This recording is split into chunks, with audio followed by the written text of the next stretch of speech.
So,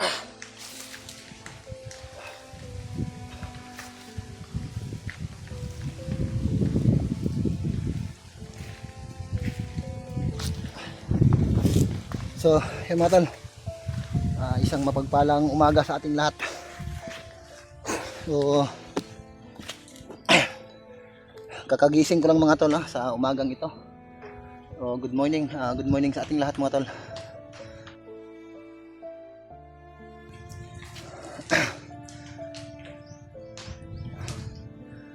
Kakagising ko lang mga tol sa umagang ito. So, ito yung mga kadalasan ginagawa ko kapag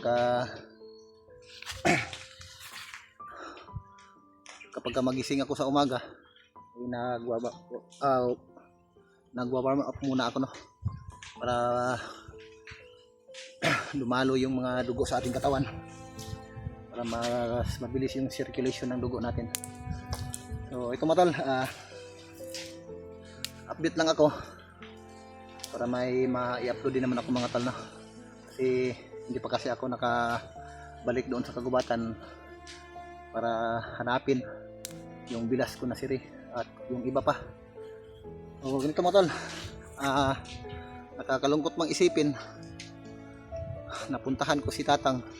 So nandito ako ngayon sa bahay ng aking binan. So nandito din yung pamilya ko, dito ko sila iniwan sa loob ng 2 araw. Hindi lang ako nakapag-update kaagad mga tol, hindi na ako nag-video doon para mas mabilis ako makauwi. Kasi yung pinuntahan ko si Tatang, kakalungkot mang isipin mga tol, kaya pala walang bisa yung agimat ko dahil si Tatang mga tol ay umanaw na. Kaya yun, kahit masakit mang tanggapin, pero yun ang katotohanan mga tol. Kaya pala biglang na buhos yung langis doon sa aking grapa at nawalan ng bisa yung aking anting-anting dahil sa si Tatang ay umanaw na mga tol. Hindi lang ako nakapunta kaagad doon sa kanya. Kung nalaman ko lang sana, kung hindi lang sana sa critical na kalagayan namin nung nandun pa ako sa kagubatan, ay mapuntahan ko kaagad at mas mabilis ako makababa. Pero yun lang, maraming mga nakaharang sa akin kaya hindi ako nakababa kaagad. Iba kasi yung pakiramdam ko nung mga time na yun, kaya pala nagkaganon. Si Tatang mga tol ay pumanaw na po. Nakausap ko yung pamangkin ni Tatang na si Lakay. So salamat din naman at binigyan pa rin ako ni Lakay ng kaunting lakas mga tol. Yung agimat ko ay kinargahan ni Lakay mga tol. Problema nga lang, si Tatang ay hindi ko naabutan. So lampas na ng ilang linggo mula ng pagpanaw ni Tatang, hindi ko na naabutan si Tatang. Nailibing na nila si Tatang mga tol. Masakit mang isipin, sa laking tulong sana si Tatang sa akin para sa gayong paraan ay masugpo ko rin yung mga kalaban. Kaso nga lang pumanaw si Tatang mga tol. Nung pagpunta ko doon, pinakausapan ako ni Lakay na hindi ko nalang videohan yung labi ni Tatang at yung area. Kumbaga pinagbabawal sa akin ni Lakay mga tol yung pagbibideo doon sa kanyang area. Ganon din naman si Tatang mga tol. Isang bisis lang talaga si Tatang pumayag sa akin na kunan siya ng litrato, pero yung katawan lang niya, yung mukha hindi. Pero hindi ko na ipinapakita kasi yung mga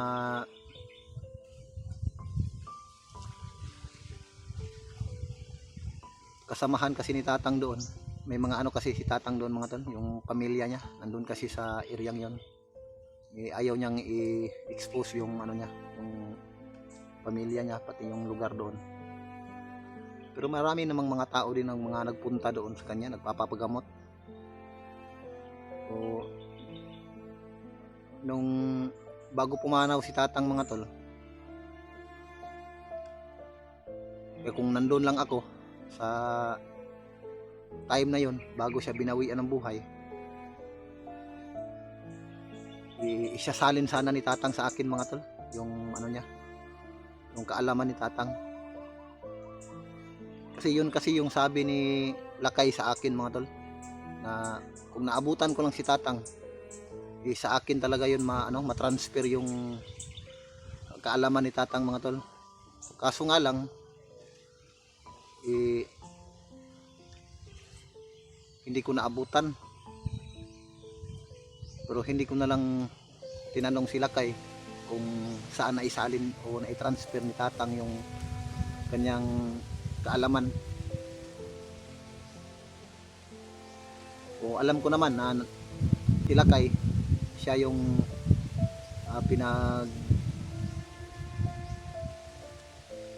pinagbigyan ni ni tatang, o dito na yung kaalaman ni tatang doon kay transfer kay Lakay. Kasi kinargahan kasi ni Lakay yung mga kasamahan niya, yon mga kasamahan doon, pati yung mga tauhan niya na gusto rin magkaroon ng ganong klaseng kaalaman. So sa akin naman, binigyan din ako ni Lakay mga tol, kinargahan niya yung ko, pero hindi katulad nung kay tatang. Pero okay na rin yun, may pangdepensa din naman ako kahit wala na si tatang. O kakalungkot ng isipin, kailangan nating tanggapin yung nangyayari kay tatang. Matanda na kasi si tatang mga tol. Yung taon ni tatang mga tol, kung maniwala kayo sa hindi, umabot na talaga na sa 100 yung edad ni tatang. So 100 yung edad ni tatang mga tol bago siya pumanaw. So kakalungkot mong isipin, magkapareho lang pala kami ni tatang ng ng buwan. So hindi umabot si tatang mga tol sa buwang ito, sa kanyang kaarawan, pumanaw na po si tatang. Kung umabot lang si tatang sa kanyang kaarawan mga tol, siguro nasa 101 na yung edad ni tatang. O kaso hanggang 100 lang talaga yung bilang na tao ni tatang mula nang siya isilang sa mundong ito. Kung umabot lang sana si tatang sa buwang ito mga tol, magkasabay sana kami, kasunod kami ng kaarawan ni tatang mga tol. Yung kaarawan ni tatang March 14, sa akin March 15 yung kaarawan. So malapit na, mga ilang araw na lang tapos ang linggong ito, kaarawan na sana ni tatang. So magkasunod lang pala kami. So sayang.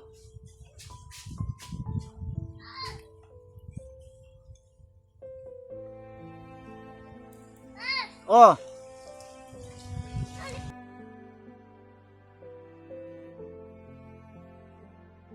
be kapapa be. Hello, Mama. dito ah. Andala ito ka mama.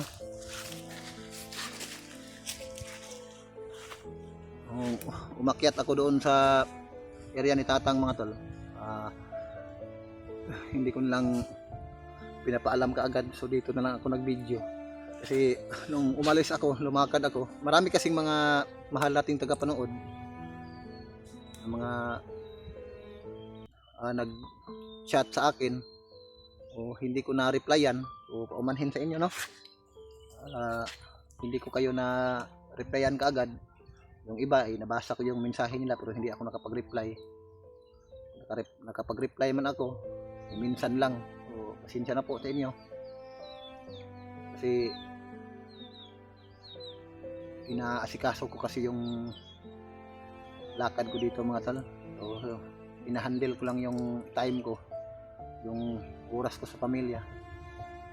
Kasi pagkatapos kong lakarin yung si tatang, dito din po yung ano ko, asawa ko, na mas lalong kailangan asikasuhin.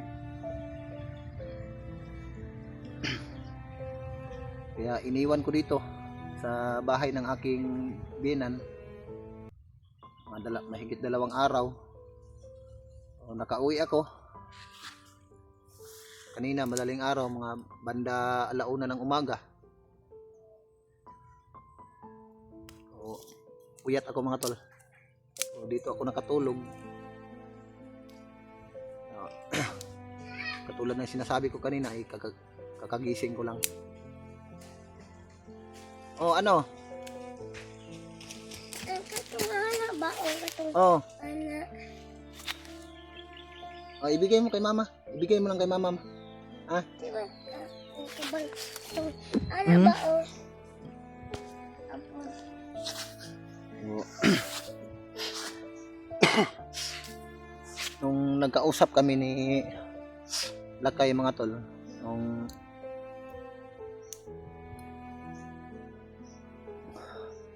dumating ako sa kanila, kung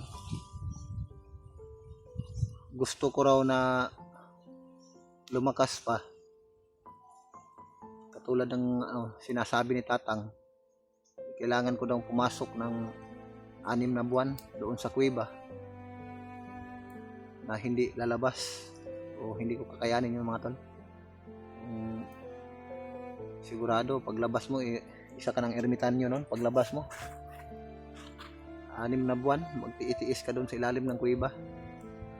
May mga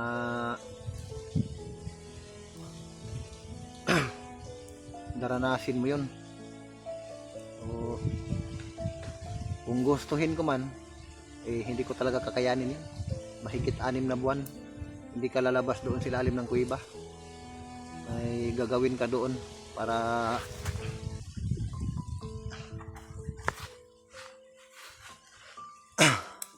mas maragdagan pa yung ano mo. Yun kasing pinapagawa sana sa akin ni Lakay mga tol.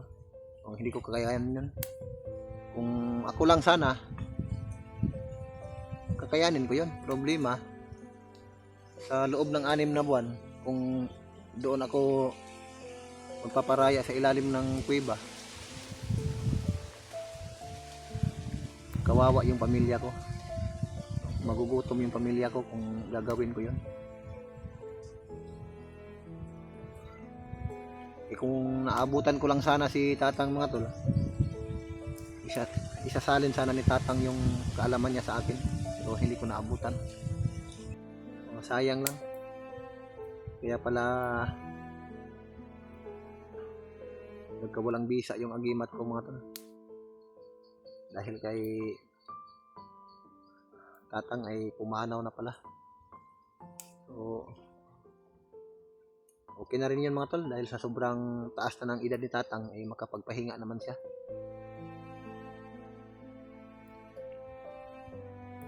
Bihira na kasi yung umabot ng ganong edad mga tol. Kadalasan kasi umabot sa mga ganong edad yung mga tao na may mga anting-anting kadalasan. Pero may mga umabot din naman sa mga ganong edad na walang anting-anting, sa pagdisiplina sa kanilang sarili, kaya umabot sila sa ganong edad. Pero iba kasi si tatang,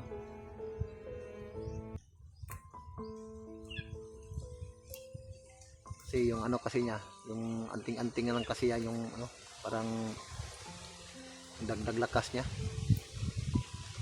Hindi ako makapaniwala na ganoon na lang kadali na nawala si tatang, no? Hindi ko kasi masabi ang lahat,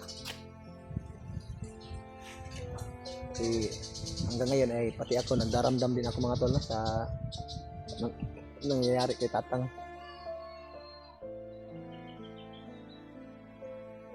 Masakit mang tanggapin, pero yun ang katotohanan. Kailangan talaga tanggapin natin.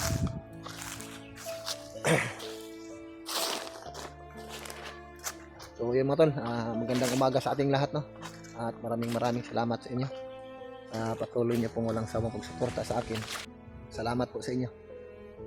At magandang umaga sa ating lahat.